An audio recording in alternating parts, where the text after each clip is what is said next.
मतलब भाभी कैसी हैं? ये क्या बदतमीजी है रेहान, ऐसे थोड़ी करते हैं। अच्छा वो मैं वैसे मजाक कर रहा। अच्छा मुझे ये बताएं खाने में क्या है? मुझे बहुत भूख लगी हुई है। मुझे तुम पहले ये बताओ कि तुम सुबह से कहाँ थे? अरे भाभी आपको पता तो है आज संडे था, मैं दोस्तों के साथ एंजॉय करने के लिए गया हुआ था। इन बातों को छोड़े, मुझे खाने के लिए कुछ दे दें, मुझे बहुत भूख लगी हुई है। देखो रेहान, खाने के लिए तो कुछ नहीं पड़ा हुआ।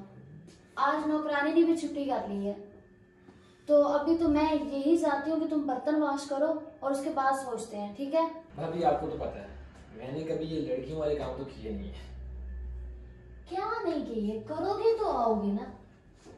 ऐसे तो थोड़ी होता है, जब तुम्हारी शादी होगी तो आखिर कभी ना कभी तुम्हें भी तो ये काम करना पड़ेगा ना। तो आज क्यों नहीं? और जब तुम्हारी बीवी कहेगी कि मेरा ये काम कर दो, ये पड़ा हुआ है, तो तब तुम क्या कहोगे? मुझे काम नहीं आता? भाभी बात तो आपकी भी ठीक है, लेकिन तब की तब देखी जाएगी, आज तो मैं नहीं करने वाला। अच्छा भाभी ये बात छोड़े, मैंने आपसे एक बात करनी थी। मैं चंद दिनों से देख रहा हूँ आपके और भैया के दरमियान कुछ अनबन सी चल रही है, मुझे महसूस हुआ। नहीं नहीं, ऐसा कुछ भी नहीं है, तुम्हें शायद कोई गलतफहमी हुई है।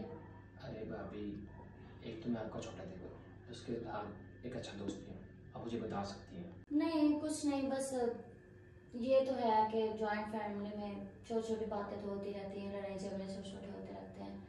फिलहाल तो तुम ये काम करो। अच्छा भाभी करता हूँ। हाँ, अब आपने करो, क्या करो। करना तो पड़ेगा ऐसे मुझे। अच्छा भाभी एक और बात पूछूं आपसे? बोलो। वैसे आपकी और भैया की अरेंज मैरिज हुई थी या लव मैरिज? अच्छा जी, तुम अभी इन बातों के काबिल नहीं हो। अरे तुम्हें भाभी- पता है तुम्हारे कॉलेज से कॉल आई थी और उन्होंने क्या कहा? कंप्लेन की कि तुम होमवर्क नहीं करते। अच्छा भाभी यहाँ से तो चलो क्या यहाँ से कर जाओ, रही है? जाओ यहाँ से, मैं खुद कर लूंगी। अच्छा चलता हूँ।